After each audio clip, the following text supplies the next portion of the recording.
You're listening to Interactive Wrestling Radio, featuring the Interactive Interview, courtesy of WrestlingEpicenter.com. Welcome back to Interactive Wrestling Radio. Joining us on the Newsmaker line right now is a gentleman who I'm happy to have on. He is fearless, Francis Buxton. How you doing today, sir? Hey, thank you for getting that right, because I don't appreciate being called Crybaby. I do what I can do. All right. Lolly Griffin is his real name, and it's such a pleasure to have you on the show, sir. I saw you on Facebook, and like I said, I kind of lit up because I've been trying to find you, but because of that name being synonymous with Pee-wee's Big Adventure, you know, that's what came up. So I'm so glad we finally found a way to hook up and to do this and talk about the good old days. Yeah, because, you know, so much of my stuff was done kind of pre-internet, you know what I mean? Exactly. Well, it's like I said, it's a pleasure to have you on. And so doing my research on you before we got started, it said everybody seems to say the same thing about you, that you're a guy who just absolutely loved wrestling and you wanted to know everything there was to know about wrestling. How did you come to fall in love with this crazy wrestling industry? Well, I grew up in the central part of Louisiana in a little town called Bunkie. And every Tuesday night at the Rapides Parish Coliseum up in Alexandria, they had wrestling. And it was promoted by a friend of my father's. And it was Mid-South Wrestling, later became GWF. And, man, I got to see everybody and, you know, just kind of, you know, Dad used to take me. We had permanent ringside seats. You know, Mr. Charlie took care of us. And we went every Tuesday night that they were there. They were there pretty much every Tuesday night. It was a regular part of the Mid-South circuit. And, you know, I kept loving it. I wanted to be a wrestler. I had two things. I wanted to go to West Point and be an Army officer, and I wanted to be a wrestler. Those were my two goals in life. And I got to do both. Oh, awesome. But so when I was between my junior and senior year in high school, I'm still working hard to go to West Point, but I told Daddy I'm ready to give that up. I want to go into wrestling as soon as I graduate. I said, you know, 'cause I was ripped. I was the best, you know, great shape, and I was watching some of the guys and thinking, man, I could go out there, I could take them. And you may remember Mike Boyette, hippie Mike Boyette. Yes, sir. From back in the day when the UWF, when they became UWF, he was like, they had the losing streak. He was like 0-131 and everything. Yes, and Mike, he was a journeyman, great hand, but I didn't know what that was back then. And so Daddy got me a tryout. So I went to the Coliseum on Tuesday at noon with Daddy, and they already had the ring and everything up. And Mr. Charlie D'Amica, who was the pro, was there, and Daddy. And all of a sudden, Mike Boyette comes out. Well, you know, I've seen him wrestle 100 times, and he always got killed. I'm thinking, I'm fixing to beat this old dude's butt. You know, well, let me just tell you, in about, 7.5, 8 seconds, he had me hooked. He had his thumb up my butt and had me screaming like a baby going, Daddy, Daddy, Daddy. That's awesome. And anyway, so I was like, I don't know about it. Anyway, come to find out years later, after my dad had passed, and right before Mr. D'Amica passed, I saw him and we talked about that day because I was grown by then, into wrestling and everything. And he said, you know, it was a setup. Your father wanted us to discourage you from ever getting into the business and go to West Point, et cetera, et cetera. And, yeah. And so he had Boyette. I mean, dude, he humbled me so quickly. Iron Sheik would have been proud. I was so humbled. That's exactly where my mind went. That's exactly where my mind went when you said the word humbled. Yes, I mean, I was crying like a baby, and so that kind of discouraged me. And anyway, I went back into the West Point thing and got nominated, appointed, graduated from high school, went straight to the academy, and within 48 hours, I was like, don't think I want to do this. Spent my whole life. I was like, wait a minute. And I called Daddy and said, I'm coming home. And, you know, he was pretty upset, but I ended up going to college in Alexandria at a small private Baptist school and got into radio while I was in school. Well, everybody lived in Alexandria. Terry Taylor and Dr. Death and the Fantastics and, you know, pretty much everybody. And Ricky Ferrara, who wrestled as Igor Putski with Ivan Putski back in the day, had Yes. the gym. All the boys worked out. Well, I was doing the morning show on the radio. I got off at 10. Then I'll be going to the gym at 10. And they all wanted to be on the radio, and I wanted to be in the wrestling by then, you know, I'm thinking. And before long, you know, Terry Taylor and Dr. Death and Tommy and Bobby we just became great friends. And I started riding with them and hanging out with them, and I'd put them on the radio. We just, you know, just had a great time. And one night somebody didn't show up, and basically Terry went and got his first pair of boots out of the trunk, and I went out and got my head slammed for like $75, and I was just so happy, and they told me to come back again.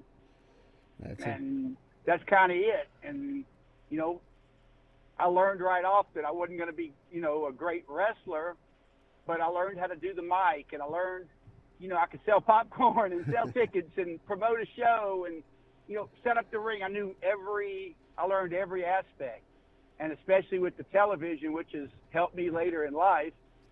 The television thing, you know, I learned how I can run a camera, I can roll cable, I can direct, I can produce, I can do audio, I can score bug, or, you know, there's graphics, whatever.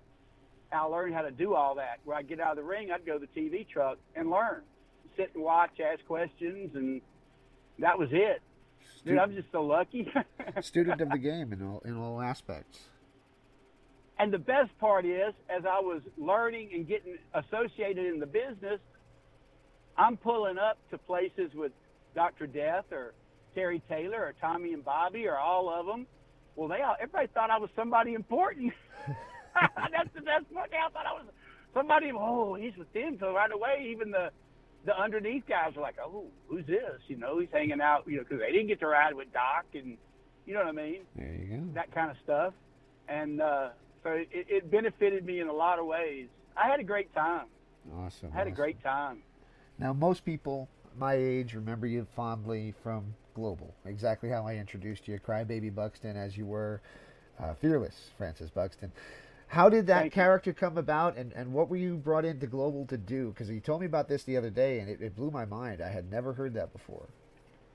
Well, okay, at that time, you had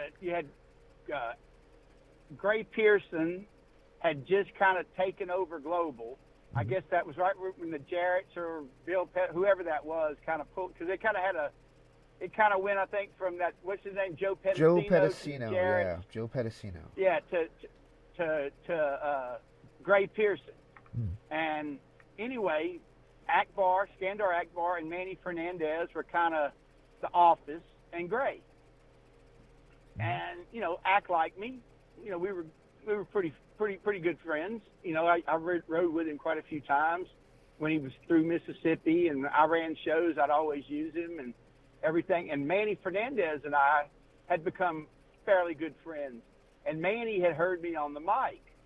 Well, I forgot who they had doing it, but they ended up bringing Doyle King in. And, you know, Doyle's pretty good. Yes. But I don't think Manny liked him. And I don't really think that Gray liked him. I'm not sure, but I know Akbar really liked him. So when I got there, you know, I knew right I was going into kind of a hornet's nest, I thought.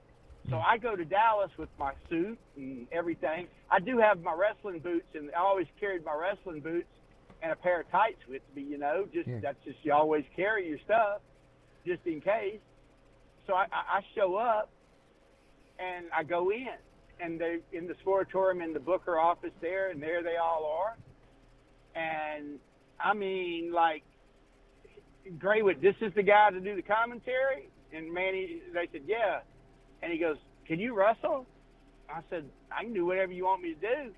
I may not be great, but I'll give it a whirl. And he goes, I've got an idea, and as soon as I saw you, you've got to do this. And I said, what's that? And I'm going to tell you this story because back a year or so earlier, I was on a tour of Germany and Europe, and I was hanging out with Jake the Snake, getting all the philosophy about life. You know what I'm saying?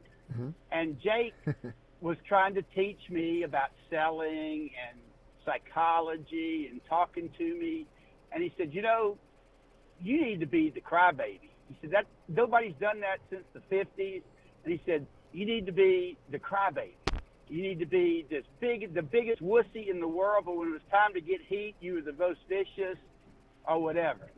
And that always stuck with my mind. So going back to, Greg goes, I got an idea. He said, you remember Pee-wee's Big Adventure? And I said, yeah, I saw it. He said, well, Francis Buxton to do with the bike. And I went, oh, the big wuss. And he went, yeah. And so right away I'm going, well, thank you very much for thinking I'm a wuss, but, it's a job. I'm good for anything.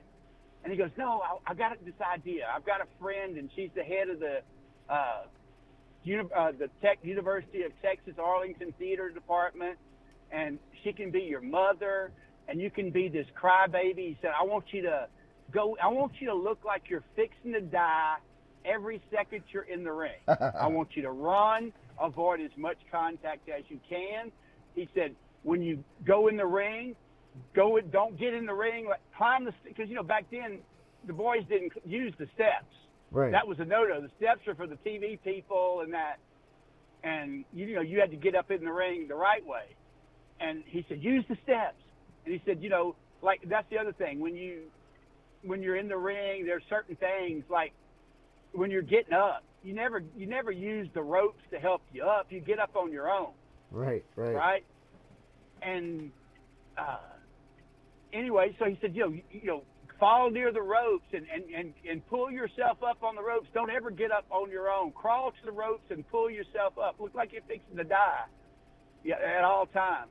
And I said, okay, I can do this, no problem. And he said, when you take a bump, he said, don't take a bump like everybody else takes a bump. Take it as stupid and goofy and irregular. He didn't really understand wrestling, but he knew what he wanted. And that's what he said. Take it as irregular. I remember that he said it like that. Take it as irregular as you can. As irregular as you can. That's an interesting phrase. Yeah. I get what he means, but yeah, it sounds weird. Yeah, and I understood it. And so I said, okay. And he said, well, we're going to put you on tonight. I said, well, I don't have nothing. And, back then, it's not like, tights had to come from Carl and Hildegard, and you had to send measurements, and it took 4 or 5 weeks and everything, and I needed a jacket. So I went down to a mall there in the West End, downtown Dallas, and got a T-shirt. I stopped at a Walmart and got a T-shirt and a pair of sweatpants, and took a pair of scissors and cut the sweatpants off at the knees, and then went down because he wanted me to introduce me from the Mississippi Gulf Coast, and I was like, okay, well, what Mississippi Gulf Coast was full of tourist shops and T-shirts and airbrush, and I said, I'll just go get airbrush. So I went and got something airbrushed. I think Mama's Pride and Joy or something. That's right. Got him to airbrush the thing, and anyway, I went out and did it, and I got a chance to wrestle a ton of people, and doing the comedy gimmick. A lot of people didn't want to, they wanted to kind of what's the right word, abuse me. And I was pretty much the couple of times, and the guys that were going to try to abuse me were guys that, never made more than $25 in their life in the business. And I when it was time to handle, I handled. But so many things, like big Johnny Hawk, John Layfield, Bradshaw. Right. He didn't want to work with me, and he didn't want to have to do a job for me. Oh boy. And he ended up changing the finish in the ring, and just told me to run. But we had a little match. I had to do, and I just found it. I think it was Global 132, because I've just started going back the last week or two, because I never saw a lot of that stuff. Right. You know what I mean? Because I was on the road and whatever, and and I'm watching and I'm laughing my ass off, going, look at me, I look like I'm fixing to literally die. And I'm really not blown up. And they put me, nobody else went to the mic after the match was over and all that kind of stuff. But I think it was 132. I had Chris Adams. That's right. And Chris Adams, God rest his soul, was a great friend. We had so many good times together. Chris had his things, but I never saw well, let me say this. When the other side of Chris came out, I never felt the wrath. It was always on someone else, and he was always good to me. And all the shows that I worked for him, when there's a discrepancy at the box office, I never had a discrepancy in my envelope when a lot of the other guys did. So for that, so Chris and I had a lot, and so we get there, and Axe said, "Hey, look, next week you know we're going to use you and Chris to kick off the show. That's part of the next taping and all that." And Chris is like, "Oh yeah, you know that'll be fun." And that week he called me and said, "Now look, you know," he said, "I get your gimmick and everything and all that, but," he said, "you know, I'm serious. You know what I mean? And I'm not going to go out there and be a goof to play with you." And I was like, "I understand that." He said, "I'm not going to hurt you, but, you know, run, you know, do all your running to the mouth, whatever you want, run, and then I'll finally, you know, grab you, do and super kick you." Okay, and I'm thinking right there, well, I've been around him super kicking people, and, you know, I've seen him super kick some people before. And I'm thinking, oh boy. So I just watched the match the other night, and it was so funny because, you know, he finally, after I screamed at him and he told me how disgusting I was and how offended he was to be in the ring. And I mean, we killed like 8 minutes before he ever touched me, you know? Yeah. And we did this one little spot, and he put me in the corner, he came out, and he said, DDT. So I'm thinking, DDT, right? He's fixing to DDT me. And then I'm going to get up, he's going to super kick me, and bada bing. Well, so here we go, right? So I'm fixing to just go limp and go down with him, right? Well, he changes his mind halfway through and said suplex. Uh-oh. Well, I've already gone limp. So Chris he dang near killed him. I think I threw his back out, if I recall. He was so pissed. So Chris, I mean, it looked great. It looked like Buxton taking a bump. I mean, it was because when I saw it, for a second, I went, oh, God, we messed that up. But then I was like, well, you know, it was the worst suplex in wrestling history. So, hey, it worked. He picked me up. And when he suplexed me, I mean, when he super kicked me, cause when he did it that night, I never felt it. I felt the very tip of his boot slide right by the tip of my nose. Just, you know what I mean? It was so freaking perfect. Yeah. But I had no idea what it looked like on camera. And like I said, I looked at it the other night, and it looked like he freaking killed me. Right. And I just laid there. They had to come get me, and they drugged me up the aisle to get me out of the arena, and it was great. But it was just so much fun doing that Crybaby thing because I got to knock Booker T out with the ring bell. I mean, just different things like that. Mama would cry, I would cry, and Mama would wipe my tears and toss me some brass knuckles when it was time. And it was just, you know, I was the worst wrestler in the world to make a living wrestling. Awesome. You know, from really 1990, well, 88 really. I go 88 to, you know, 2000. You know, I made a real good living in the wrestling business. That's pretty cool. Yeah, I forget who it was, but somebody I interviewed said that his super kick couldn't crack an egg. If he kicked an egg, it wouldn't crack an egg. So that just if he didn't, you know, if he liked you and you were, you know what I'm saying, he never touched you. He was light as a feather. Yeah. But I've seen him with people he didn't like. You know, I mean, like lay them out. You know, people that didn't respect the business. That's why I knew we were close friends, but I also thinking he's got to protect the business. So I was a little nervous, but not so much. Cool. So this is kind of a weird question, but growing up, Global Wrestling was always on ESPN, especially during the Pedicino days. And when Gray Pearson took over, it was still on, but it became a little bit less sporadic, more sporadic, less on the air. And a lot of the shows were like clip shows of old episodes and stuff from older era right, USWF. The first, and I was right there in that time where it was ESPN, and then we went to, like, instead of 5 days a week in the afternoon to 2 days a week. Right. And then, by this time they were syndicating. Right. Right. So I mean, we were in Africa and all over the world, India and all these places, all through Texas, and we were on. I forgot the station in Dallas KTVT. that was on the satellite, Mhm. where if you had the great big satellite dish back in the day, you could pick it up. Yes, sir. And so we were on that, and it was, I did what was it? Some Ford place I did a commercial for. You won't be crying when you ride in a something Watson Ford or something like that. That's awesome. I don't remember that one, but yeah, I think it was KTVT, if I'm not mistaken, was the name of the think station. that's right. Yeah, I think that's right. All right. Yeah. So yeah, that was actually my question, was the Dallas show, the show that people now know as Dallas, which there's a few of them, not a lot of them, but there's a few of them up on YouTube now you can find. That show was way better than the late era ESPN show, at least I felt so. Do you have any thoughts on why that was? Well, Pedicino and the Jarretts, Pedicino had a thing going, but I think they had some money issues. Mm. And, you have to realize, too, that is the time of the transitions between Vince killing everybody and the last hangers-on.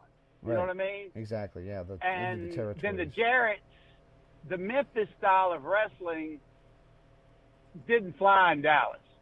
Right. Memphis wrestling is you know what I mean? It's a unique animal. If you're not from Memphis, a lot of people, you watch it, it's okay, but you're not but Memphis wrestling, was more gimmicks and Andy Kaufman, even back when everything was kayfabe, and you know what I'm saying? Yeah. Even back then they were, and it had changed. And Gray, he used Texas people. I mean, we had Bobby Duncombe Jr. and Stevie Ray and Booker T, and we had serious guys. Tony, what was his name? The Nubian Warrior. Moadib, Ahmed Johnson. Moadib, and then what did he become with Vince? Ahmed Johnson. I'll never forget. Ahmed Johnson. He came in the locker room that first night, and he went to introduce himself to everybody. He goes, "Hello, my name be Tony. Hello, my name be Tony. Hello, my name." He went around, and he got to Black Bart, and Bart goes, "Hey, I know your name be Tony." There you go. Yeah, but he was another. He was one of those big guys who liked to hurt people. Well, yeah, I heard he had pretty heavy hands, so it hurt you every time he touched you. Yeah. And then there's people like Andre who were light as a feather, unless of course he didn't like you. But I just, like I said, the whole global thing, it had its little run, and by that time Vince was really starting to, and like my first time in global when we were still on ESPN, that building was full, and then they started changing when they ran. We moved to Sunday night in the Sportatorium, and that kind of, then it was just playing itself out. It was just that natural where all the territories were drying up, and that was just the thing. Yeah. And as that was happening, see, I'd already when that had happened, I was already 2 times into my own territory. That's right. I started a territory in Louisiana, Mississippi. We called it the Mid-South Wrestling Federation, did a couple tapings. Everything was good. I got some TV markets to start. And right as we were starting, the money man in Dallas went to prison for embezzlement. So there goes that gimmick. Oh, man. And then the second time, I had a casino, the Silver Star in Mississippi, opening up. Well, the chief of the Choctaws loved Lolly Dude. That was my name on the radio, Lolly Dude, and the dude and everything. And I said, "We need to do wrestling here." "Oh, yeah. I literally made it. They wrote me a hand check at a bar in Jackson, Mississippi to start this thing. Mm-hmm. And we started. This is a great story. We started it. We were on, and I think 17 markets. The first round of ratings had come out. We killed everybody. We were up against superstars of wrestling, WWE, in like 5 markets, Saturday night at 10:30, and we beat them. Wow. And I was like, oh, man. And the whole thing, it worked. But when we did it, the casino built the hotel. They wanted all the boys to be in. I was like, Chief, no, we need to stay somewhere else. You don't want want us in the hotel. And he's, oh, no, we want you in the hotel. We want you in the hotel. I want the guys, people to see the guys. I'm like, I understand that, but I'm just telling you, with an open bar tab in a casino, I'm just telling you that, because he's going to comp everybody everything, right? Yes, sir. It's not going to be good. And I don't want to be, oh, don't worry about a thing. We got it. So we're doing a taping. This was called Deep South Wrestling. I had TV station partners, and everything was kind of coming to a head with them. We've been doing it for a year, and I had Terry Taylor helping me, and we made it look easy. It was great shows and everything, and they all of a sudden were starting to think they could do it themselves. They didn't need wrestling people. So this kind of all happened it was all happening at the same time. So we'd done a taping now, and Cousin Luke, Hillbilly Cousin Luke, Gene Lewis, he was the Mongol. Hillbilly Cousin Luke there with Uncle Elmer and Hillbilly Jim in the WWE. He and I were, kind of doing the thing. And we go to our hotel room like at 4 a.m. and pass out, or try to pass out. At 5:30, there's knocking on the door. Bam, bam, bam, bam.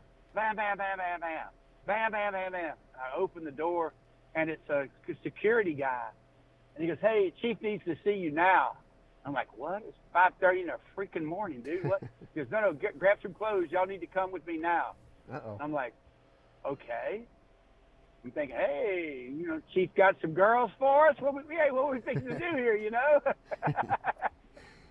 And they take us, and we this door that wasn't a door, you'd have never known it was a door, he opens, and we go in this hallway, and we walk up these little steps and stuff, and we come into this great big room with and I'm not exaggerating, but 10,000 TV monitors and 15 people in there. I mean, there's just monitors everywhere. And in the casino, they had those little black balls, the eyes or whatever. Yeah. Well, anyway, Chief's standing there, and he's got one of those Playboy, Hugh Hefner silk robe with some expensive slippers. You know what I'm saying? He's in his silk pajamas. You know what I mean? I'm thinking, holy, Chief goes, Lolly, we have a problem. Uh-oh. And I said, we have a problem? He said, the wrestlers, they've gone nuts. I said, Chief, I told you, just watch. And, dude, you see the cameras. They put it up on 3 or 4 for the big monitors in front where different angles going, right? And you see the guys. There's Hercules, Butch Reed, Mr. Nasty, Kenny Massey, who was Buku Diki Dow in Global, Dick Murdoch, of course, Dick Murdoch. I'm trying to think who else was in that crowd. There was somebody else crazy that was in that crowd. Oh, Tommy Rogers. Tommy Rogers, yep. Right, Tommy Rogers is in that crowd, right? And so you see everybody. There's in the middle of the casino is a video poker bar kind of thing that everybody kind of hung at in the middle of more of a bar than a poker bar, but it was in the open. And so you can see it from 100 different camera angles. And the guys are all drinking, and they show 5 minutes, and they're interested, and you can, no sound, you can just see what's going on. And you can see Hurt getting a little more, and anyway, everybody gotten kind of rowdy, and so you see the girl come over, and they cut them off. You can see her telling them no more. Uh-oh. Well, everybody pretty much, Tommy, everybody other than Butch and Hurt, leave or start to walk away, right? As they're walking away, I'll give you another Herc story, but that's I got so many Herc stories. Herc grabs the girl and just starts grabbing her and feeling her off and all on camera. I mean, in this day and time, that would have been, he'd be going to prison for life. Yeah. Right? And you can see all of a sudden whoever's in the booth up there sees the disturbance, and so they're zooming in. The camera, so now they cut to the shot of them zooming down on her, feeling this girl off. Uh-oh. And within about 20 seconds, and when I tell you about 15 security guards hit that place, and in about 10 seconds, there were 15 bodies on the ground. I believe it. I'm not kidding you. It was like boom, boom, boom, boom, boom, and they're all down. Everybody's down. They're like a big circle around Herc. And Herc, the camera, you know, those black bulb thing cameras, you can't tell if the red light's on or not. You know what I'm saying? In wrestling, you look for the camera with the red light. Right. But those kind of cameras, you can't tell.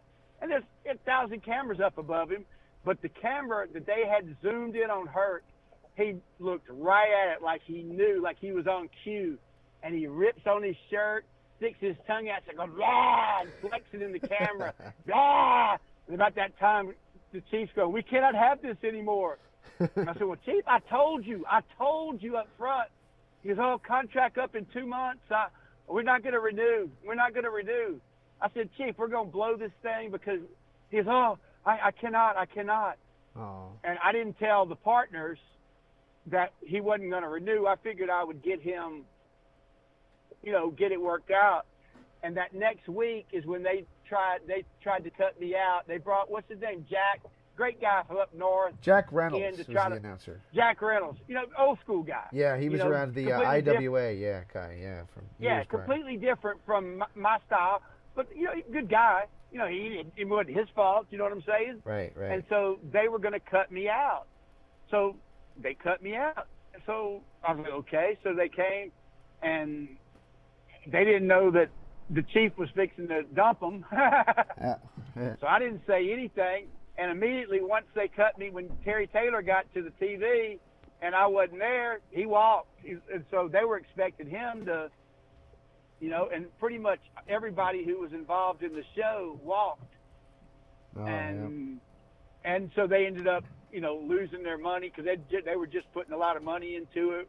We were distributing, and another great show, and just typical wrestling. And then I got involved with Buck Robley. You remember Buck Robley? I remember. Christopher George Robley III. Yes, sir. Well, he found a guy in New Orleans, and he did National NWF, National Wrestling Federation, and we filmed at the Pontchartrain Center. And Buck brought me in because I had a good ring. And so I brought the ring, and he said, hey, you can referee. Well, I'm just glad to play, you know. I don't care what I'm doing. I ain't got to be. Yeah. And so I refereed for the first 6-8 shows, tapings, you know, brought the ring. And they did Buck said, man, we need to put you on the table and get you on the mic and that. With, what was his name? Mark Nolte, I think was Mark Nolte. He passed away a couple years ago, Yeah. They wanted to put me on. So the taping before, Paul Orndorff and Bob Orton were having a brawl on the floor, and I got in the middle of it, and Orndorff kicked me in the gut, and Paul drove the referee on the concrete floor. That's awesome. And so the next taping, I'm at the desk wearing a neck brace, and Buck called me Lollipop, LOLLYPOPP. That's awesome. Yeah. All right. And then after that, I got another chug. This is another the chances. I got a guy. He had a huge construction company. We got on TV. Of course, we were really killing it with this show. We were doing a half hour, no ring intros. We started out with them in the ring going at it. More action, less talk. And, dude, we were killing everybody. And I told him it was going, you know, he was got to pay for at least a year before we could make money, before I got to go out and sell it, really sell it. I mean, I had a few ads. And, man, we got the ratings in on all the markets, and me and my partner Cedric, the Ced Man, we drive to this guy's office. We're going to go in, look at the ratings. We've dominated in every market, every time slot. This is great. And we turned the corner to his office, which was a great big place in Monroe, and there's crime tape, federal marshals everywhere. And lo and behold, they started video poker, and the federal marshals came in. He had all these federal indictments, and needless to say, we got shut down there. Oh, my gosh. And 2 weeks later, he went up in his private plane and for some reason lost control and crashed when he knew he was going away for life. Oh, wow. So those when I did them myself, it worked out a lot better for me. Why do you think I that wasn't is? near as crooked. Why do you think there's so many guys? Because you mentioned that about your earlier promotion, the Mid South Wrestling that you tried to read. Well, I found it. Guys come to you and say, "Man, I got a bunch of money and want to be a part. And I'll pay for everything. Let's put a TV show on." Well, hey, no problem. And it was a friend of a friend. I thought, I didn't realize how crooked he was. Exactly. And he's, when somebody wants to give you a couple $100,000, it's hard to say no. This is awesome stuff so far, man. I'm really loving what you're saying. I got to ask you, though, one of my favorites as a kid was a guy you worked with both in Global as well as in your own promotion. I talked to Black Bart about him. Gosh, it was many years ago that I talked to him, but he left Black Bart his boxer shorts, his ring-worn boxer shorts, in when he passed away. Of course, I'm talking about Maniac Mike Davis. What was it like working with that guy, and was he as fun as everybody says he was? Oh, my God, dude. Now, look, first off, this is a guy that's serious. When he was with the Rock and Roll RPMs and, before, when he was a fabulous ring technician. Fabulous. And then they gave him the Maniac thing, and he was able to pull that off. That was before, what was it, Normand or whatever on WWE? Yeah. And he was still able to be hilarious, but still able to perform. And man, we had 3 or 4 really good matches, me and him. And he's wearing the freaking the hockey hat, puck head, in the interview, and he had the cap on. It was like a hockey puck on his head, puck head. I'll never forget that. But watching him in Global as Maniac and being crazy, and watching him, that's like the missing link. Watching those tapes of Dewey Robertson, and then you watch the missing link, and you go, what? What? It's almost not the same guy. You're right. But look, I'm gonna tell you, when I was in Europe when I found out Mike Davis had died, and that was one of those that's like, dude, he was so young, and he wasn't old at all. No. He was like early 40s, I think. I think he was. Yeah, it was the day after Christmas, I think, or right around Christmas. Yep. That he passed. Yeah. Yep. He was.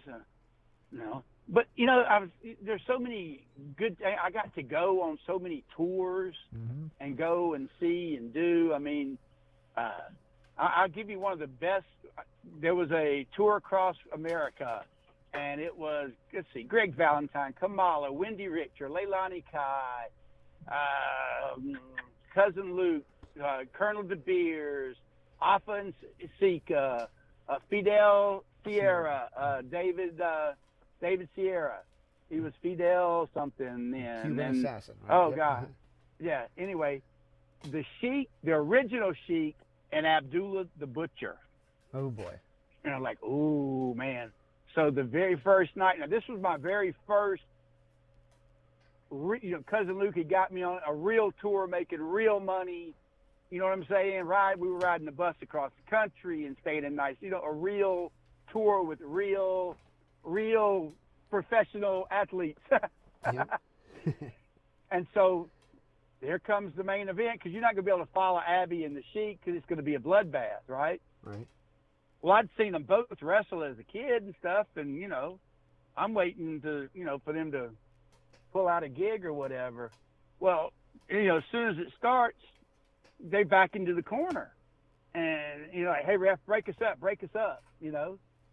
So, I go between them and break them up. Well, as I'm going between them, they're touching me. I'm so jacked up or whatever. And then they do it again. Break us up, ref, break us up. And I'm like, okay. And I break them up. And the whole time, their hands are hitting me, and I'm not really paying attention. And I did it like 4 times. And I think on the 5th time when I went through, a big half-gallon of blood dropped across my eye and down my face. I'm like, what? And I looked, and I was cut. My arms, my pants had been slashed. My referee's shirt was all bloody. Oh. Every time I was walking through, they were gaffing me. Oh, gosh. And that next time, break us up, ref. And I'm like, hey, up yours, buddy. I ain't break 1, 2. I'm not getting near them. Yeah. Oh, that was classic. And then every night after that, on that tour, Come break us up, ref. Oh, no way, dude.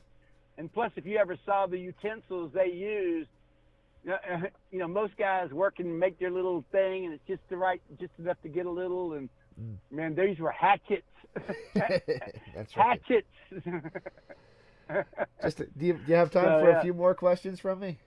Oh yeah, I'm good, brother. All right, I have to ask you, and hopefully you don't mind sharing this story. But you told me a story I couldn't believe, but I believe it's true because, like you said, it's on YouTube. The matches, anyway. Ultimate Warrior in Vienna. Do you mind telling that story about what happened with the Ultimate Warrior when you guys were touring Europe? Right. Well, I first met Jim at Ricky's gym we talked about in Alexandria when he and Sting came as the Blade Runners for Watts. And, and I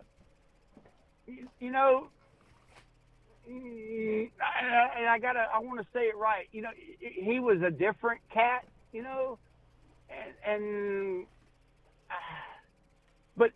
and he was standoffish, and he was probably a dick.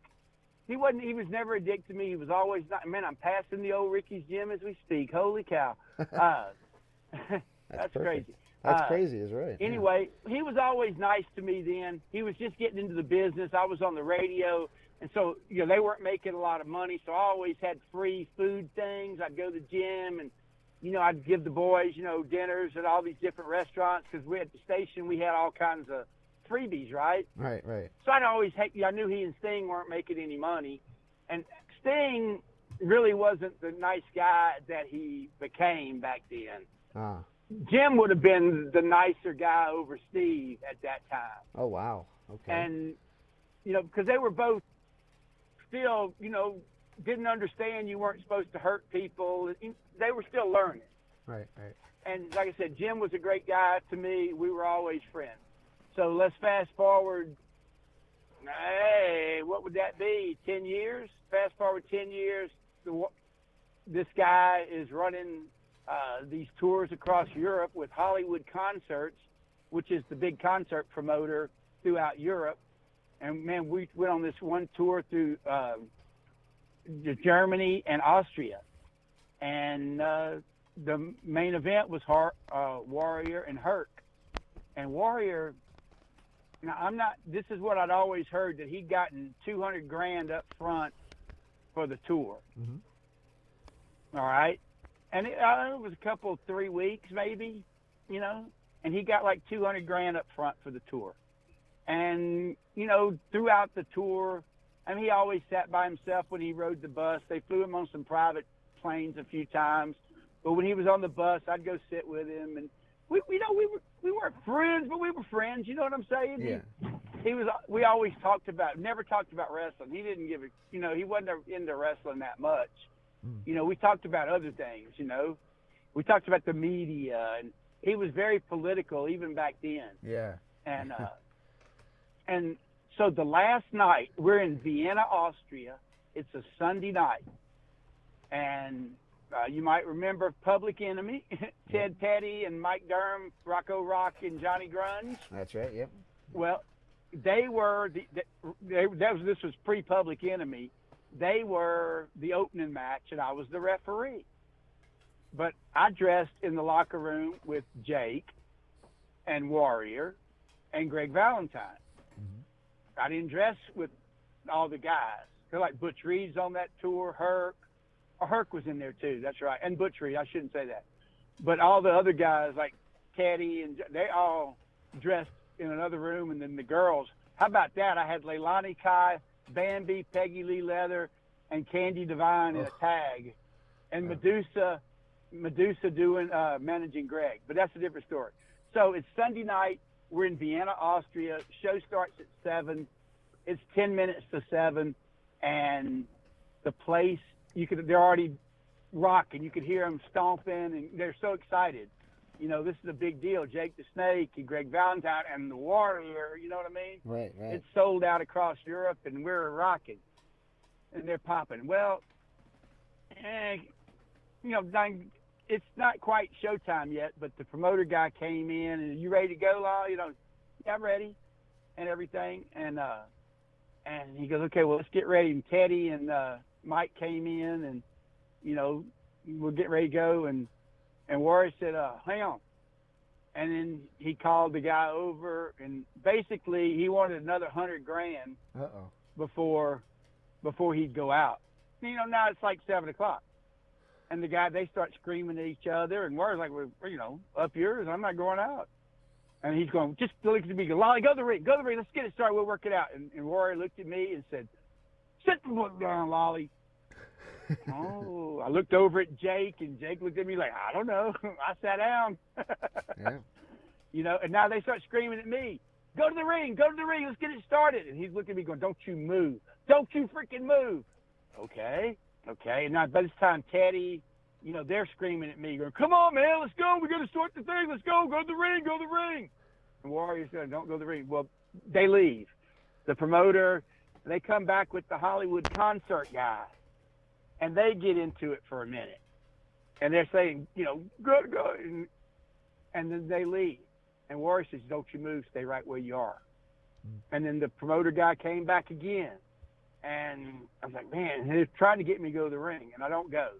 And, dude, and when I tell you about and the people, we were underneath, it's a concrete building, but they're stomping. You could hear them. Boom, boom, boom. They're stomping and chanting. And, now the show's 20, 25 minutes late starting. And, dude, the door opens, and they had one of those Halliburton briefcases.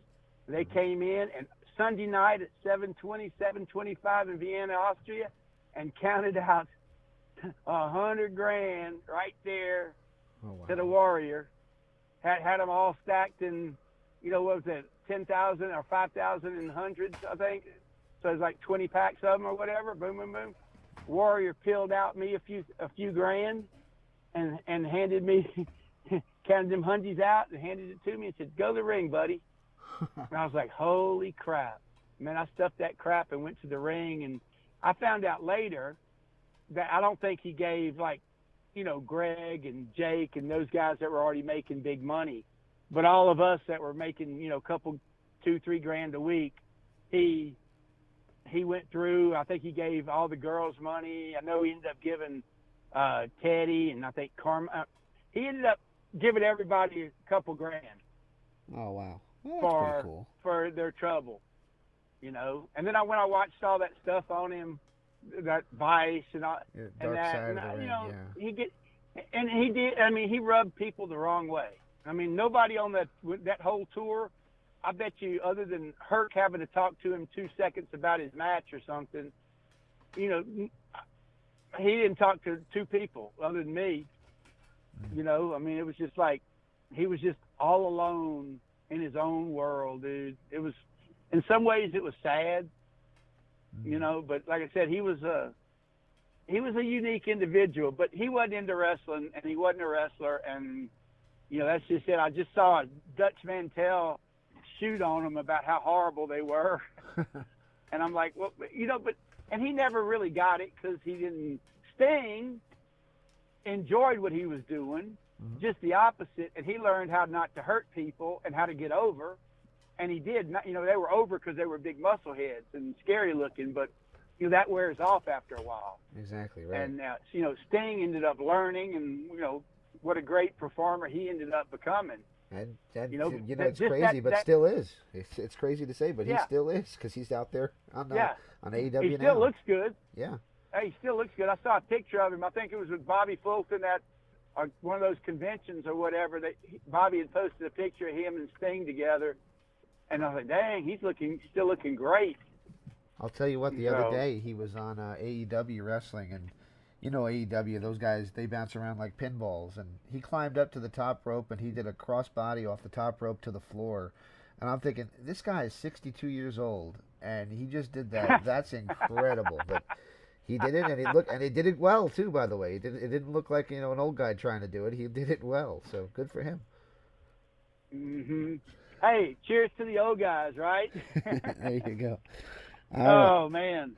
Well, I'll tell you what. I promised you that we would talk about this next topic, and I'll lead it in with this. In trying to find you, I searched your name, and I came across an article on Wrestling Classics message board, and they're all trying to figure out, whatever happened to Lolly Griffin, whatever happened to Crybaby Buxton. Where is he now? And all that kind of stuff. And the post was a few years old. I think it was 2015. But they talked about last we had heard he was living with Tommy Rogers in Hawaii. And as you told me later on, or just recently the other day, that is the case. You guys were roommates for a while there. Right. Did you want to talk about the untimely Sure. demise of I would like to tell, because there's all kind of stuff that has come out and people don't know anything, and there's a lot of people slandered Tommy on the internet and said different things that absolutely weren't true, and I'd really love to set the record straight. Somebody that actually knows what happened and the entire story. Right. Tommy, I was living in Hawaii. I'd been living in Hawaii. I got hurt in the ring on a tour of the Middle East and having headaches and everything. And that's a whole show in itself, that tour. That's a great tour. I have to tell you, ended up in Beirut, Lebanon. But anyway, Tommy was going through a divorce with Sheila in Memphis, and they were kind of splitting up. And Tommy had a few little issues, like a lot of the guys. And I think Sheila couldn't put up with it anymore. And I said, well, send him to me. Send him to me. He can, I got my place. I lived in this beautiful spot by the University of Hawaii with my friend Peter Moon, a great Hawaiian entertainer. And we lived under the mango tree, and Tommy came, and we had one of my friends that wrestled had a pizza joint in Honolulu, because they had their own little wrestling clique there in Honolulu. And he owned the best pizza in Hawaii. And Tommy got a job, and we hooked him up. He worked at the pizza joint, and he was making money, and everything's good. And he got another gig. Our friend King Curtis, the greatest there ever was, taught Abdullah how to bleed. King Curtis had the beach stand and got Tommy on the beach, renting surfboards, and got him working as so everything was going good. We kind of had a little falling out because he was going too far, and we kind of fell out for about a year or so. And in that year or so, he ended up, everything, we got back together. We always loved each other, and that's just the way it was. Friends have those moments, but everything was the past. And so my basic last year, I was me and Tommy. And I got to that point right there where I knew the world was changing, because living in Hawaii, everything comes in on a ship, and if the Coke boat doesn't come in this week, then the little, the convenience store merchants are charging you $20 for a can of Coke. If the vegetable boat doesn't come in, what I'm saying? Everything is brought in from somewhere else. And I just knew the world was changing, and I didn't want to be on that rock in the middle of the Pacific. And so I left. And Tommy moved in with another friend of ours named Tom, who was in TV in Honolulu.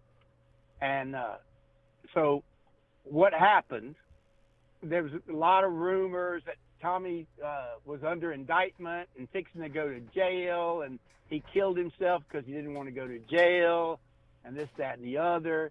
He had an issue with one of the boys there in Hawaii, and they'd gotten in a fight, but nobody was going to jail, okay? Nothing like that. And all that had kind of gotten solved. Yeah. And Tommy was back to being Tommy again. Like I said, all the guys, if you're in the business, you're going to party a little bit. Right. And he'd gotten out of hand, but he was back to being Tommy again. But Tommy had that way of, and from the time I knew him, the whole time, he could fall asleep standing up against the wall and sleep for 8 hours if you didn't disturb him. And he always slept all crooked, snored, like would be in a car traveling, he's sitting his neck's all, and he'd be, snoring and everything. So he's the roommate, Tom's in bed, Tommy's eating some Little Debbie's, and I guess he fell asleep, and you know, Tommy's snoring is kind of it's a white noise in your ear if you're in the same hotel room or whatever. And I guess, you know, Tom all of a sudden didn't hear it. And he got up and, you know, Tommy was sitting there with his neck all, you know, bit funny. And he kind of, wasn't, you know, I think it was a light breathing.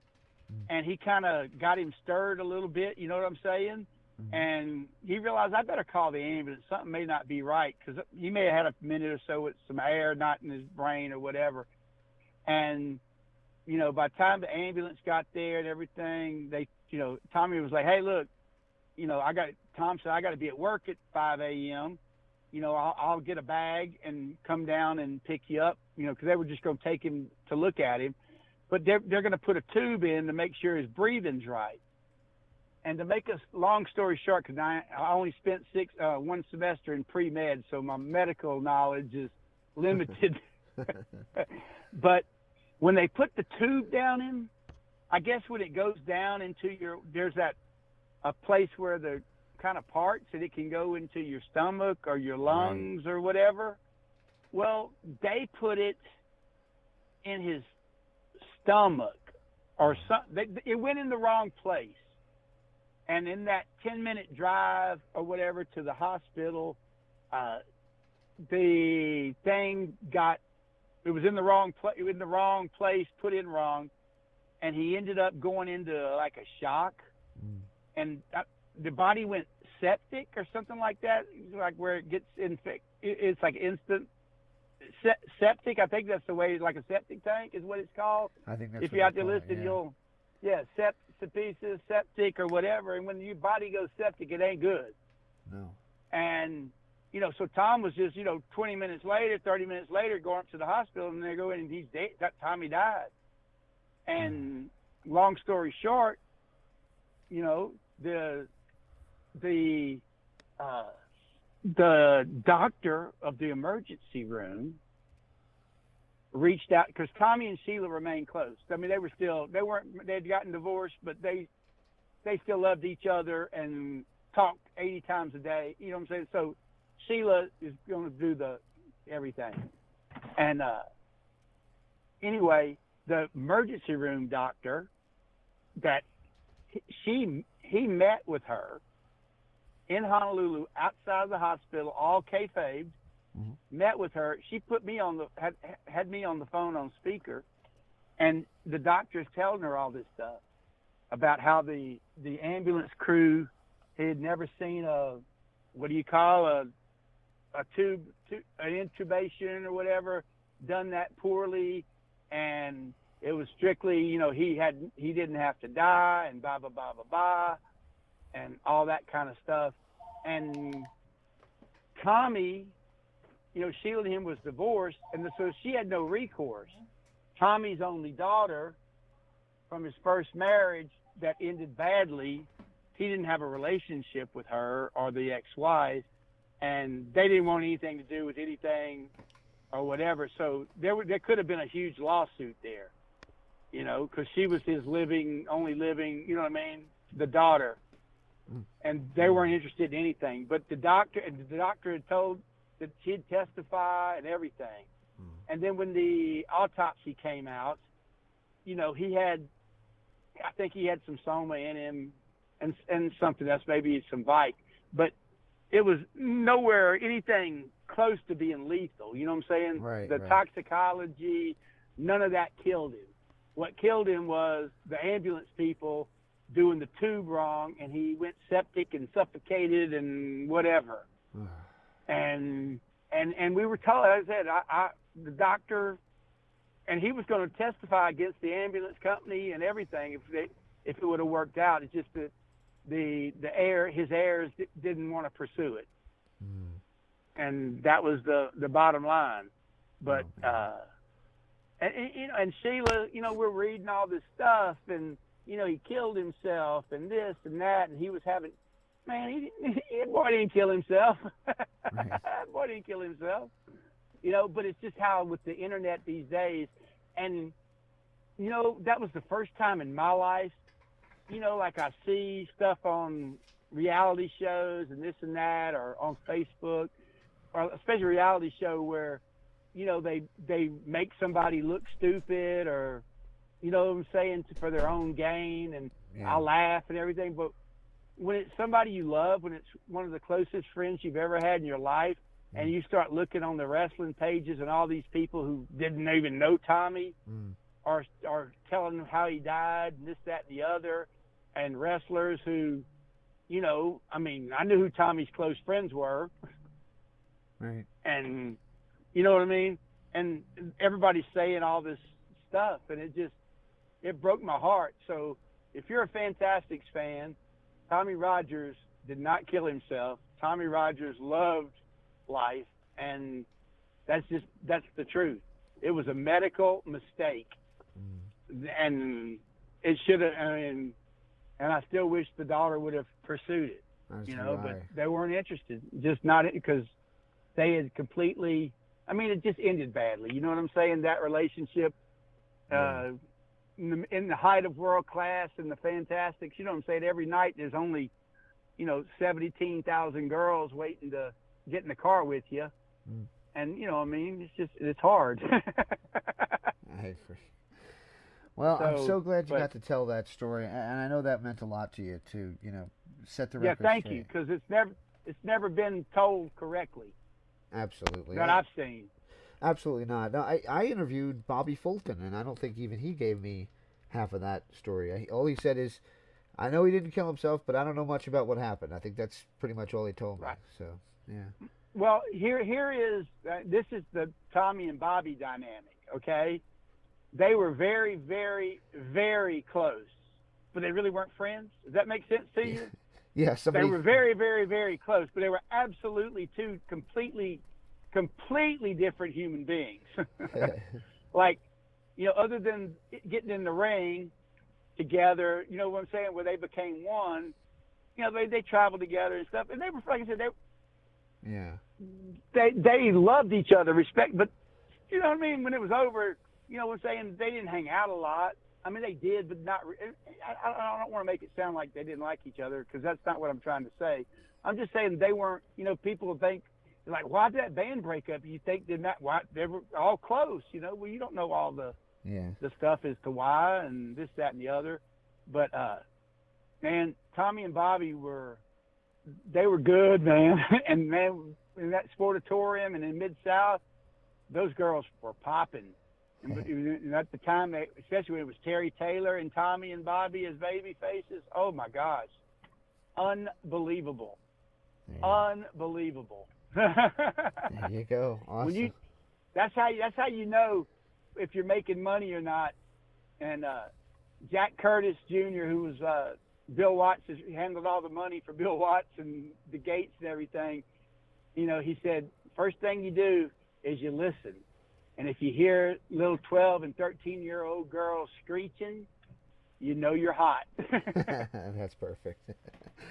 Yeah. All right. So who is Lolly Griffin these days? What do you do now that wrestling is a little bit in the rearview mirror? What is your livelihood these days, and what makes you tick these days is, I guess, what I'm trying to ask you. Well, I got hurt and started having bad migraines and having head issues and head trauma and everything, doing stupid stuff that I shouldn't have been doing, and in the ring thinking I could work, you know what I'm saying? Yeah.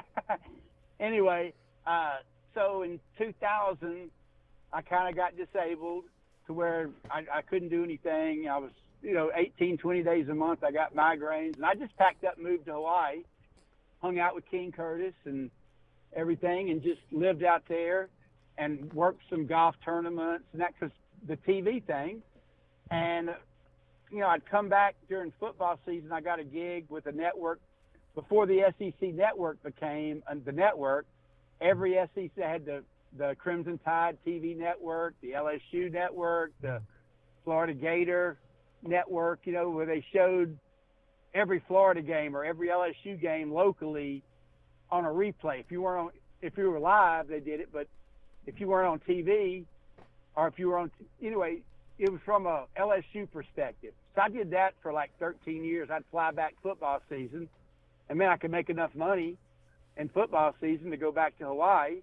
So I'd be back to Hawaii Thanksgiving, or after Thanksgiving, and then there were golf tournaments, and I got to work those production end, and when I came back here full time, the SEC network took our regular LSU gig away, and so I've just been freelancing for ESPN. There's so many games now with ESPN Plus and everything, and it all pays just the same. And a friend of ours is one of the contractors for ESPN, and they use me all the time. That's awesome. I've been working. I work football most 2 games a week, pretty much all football season. I've been doing basketball out the yazoo. I got baseball coming up, and hopefully, we hope there'll be baseball. Yeah, and it's just a lot of fun. Now I'm pretty well settled into. Again, I can do anything, but we've got such a great crew with the people that I'm working with the majority of the time. And I run the score bug, which is a little thing that keeps the score and the time and the timeouts and all that. And that's fun and easy and everything. It's not easy in baseball when you got to do balls and strikes, but football's great. 1st and 10, 2nd and 8, piece of cake. And just do that and do a few games a week. I've gotten off all the doctor medication and gotten on some really good vitamins and supplements. And, instead of being sick 18, 20 days a month, I'm sick 4 or 5. Oh, well, that's... So life is good. Well, I'm glad I caught you on a good day then. If you're feeling better today, I hope. Oh, yeah, I'm feeling good today. I am. Everything, like I said, I spent so many, like I said, being sick 4, 5, 6 days a month is a walk in the park for me now. But I figured it out, too, because they'd give you so much dope to knock you out that, you'd be sick for a day or two, and then it took you 2 or 3 days to get over it. Because, they done doped you up so much with God knows what, you're still goofy for 2 days after that migraine's over with. And that kind of, once I realized, I just stopped taking all doctor medicine and went on all the, did a lot of research. And, I was kind of a crash test dummy there from 1997 to 2010 with different people doing migraine and CTE stuff and everything. So my brain's going to go to that Boston University dude, that Nowinski and all those guys So all good, man. As I said, always gotta learn how to do something. And in this day and age, with companies and everybody cutting back, the more jobs you can do, the better. Awesome. And being able to do anything. And like now in the last year, they've changed where they're not bringing the big TV trucks to the little gigs anymore. They're pulling up with a little truck, and you bring some cameras, and everything's done in the studio. Awesome. Everybody's back at the studio. There's only camera people and me, because I'm friends with most of the people at the universities that we go to, so I'm the perfect kind of go-between. And when we do bring the truck, like this week I got two games, one truck game and one, we call them Remy's, where we used to have like 22 people at a basketball game at the arena. Now we got 2, 3, 4. We got 6. Oh wow, it is a lot of. You got to be able to do. Crew. You got to do multiple jobs. Awesome. That's the thing. And so anybody wanting to get into media or radio or TV, if you're just a DJ, you ain't gonna do diddly. If you're you need to learn how to do everything, how to sell, how to do the logs for the station, how to be the DJ, how to the more you can do, the more hireable you are. Absolutely. Well, I got to tell you, man, I was looking forward to this, and this has far surpassed any of my expectations. A lot of fun to talk to you. You got a lot of stories to tell, man. You should think about writing a book, because this is an amazing story. I do have some good ideas. So much of the stuff is like Mark on that actually they were on that, and that the tour with Herc and the Warrior and that. Mm-hmm. I spent the day with Mark and Chris. Mark and Chris Youngblood became real good friends of mine, and they worked for me a lot. They'd drive from Amarillo to help me out, and I mean, anyway. One day we were in Berlin in the Hard Rock Cafe, and I can remember this like yesterday. And we were talking, and we already had 15 crazy adventures that, and I said, man, I ought to write a book. And Mark said, no, these stories are for us and us only. Oh. And but that's kind of changed with me now, you know, because I've got so many, but if I write a book, it's going to have to be a fiction. I thought about taking all the stories of all the stuff that happened and make one wrestling tour and come up with characters who are similar to Herc, but not call him Herc, maybe call him Jercules. I don't know, you know what I mean? Yeah. And do and make it a fiction where I'm not, because, some of the guys are dead, and you know what I mean? What I mean? The Herc stories and this, it's a new world. Back in the day, Herc knocking out 15 security guards was great. That was awesome, dude. But 2021, 2022, 2023, if we make it that far, that politically correct stuff, it's killing. It's killing wrestling, man. You can't be a heel. You can't use a foreign object, and. Yeah. I mean, the Arabs are our friends on wrestling now, and Skandar Akbar is turning over in his grave. God rest his soul.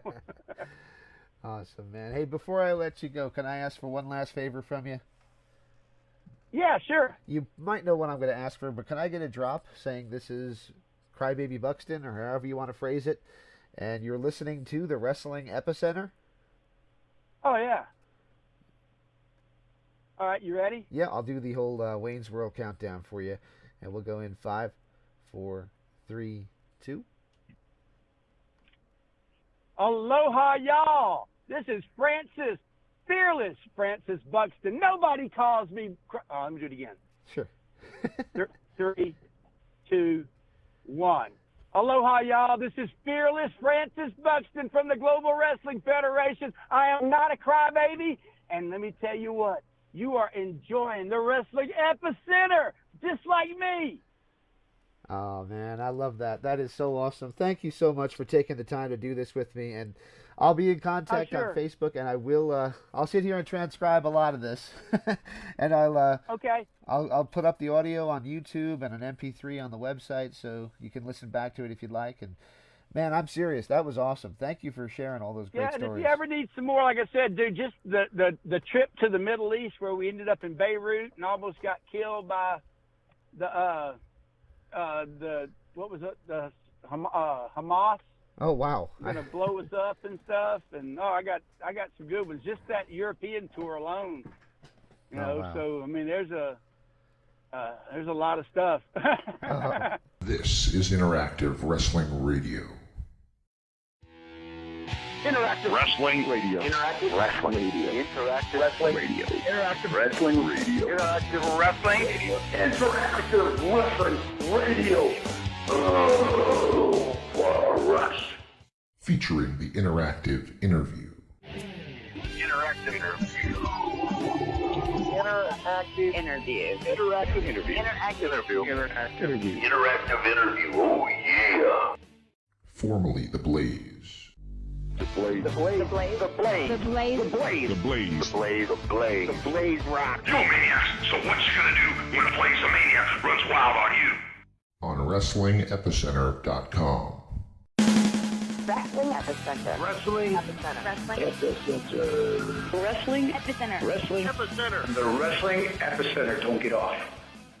And now we shamelessly name drop from our history. The Wrestling Epicenter would like to apologize for the following. All right, everybody. Viva la raza. Viva la raza. Hey, y'all. Hello, ladies. Hey guys, we had a lovely conversation. First lady. Absolutely. Oh, look at me. He's so kooky. Be there. Where else? Interactive Wrestling radio. Wrestling. Epicenter. Oh my God! You win! Love being interactive. I was not shooting. Yeah. I almost missed my pants. Breaking neck. I got 2 words for you. I've heard a lot about you guys. Let's go. I see my language. You're going to go to the shop. Don't be a no. Into the many. No nerves. That was great. It's going to be cool. Woo! What it's all about. The purest point of view. The living legend. Champion. Arrogant. Jesus makes me. Instead of statement, I'm talking to you. So lonely without you. In the land of extreme. Testify. Nevermore. Interactive. Interview. I'm not just the best. Interactive. Interview with a plastic You head. earn the right. Nobody. You better keep listening. Thank you very much. Controversy creates cash. Professional wrestling. Made in the USA, baby. Memphis wrestling. The guy on fire. We were sexy. What a show. One and only. Interactive Wrestling Radio. Wrestling Epicenter. Interactive interview. We took care of the business. This isn't ballet. We are huge with this whole. You're where it's at. You better recognize who's the best. Make sure to tune in each and every week. I'll come out of your computer. Knock down your door and turn it on for you. Or else I'm going to kick your stinking teeth in. And that's the bottom line. Have a nice day. Don't forget to like and subscribe.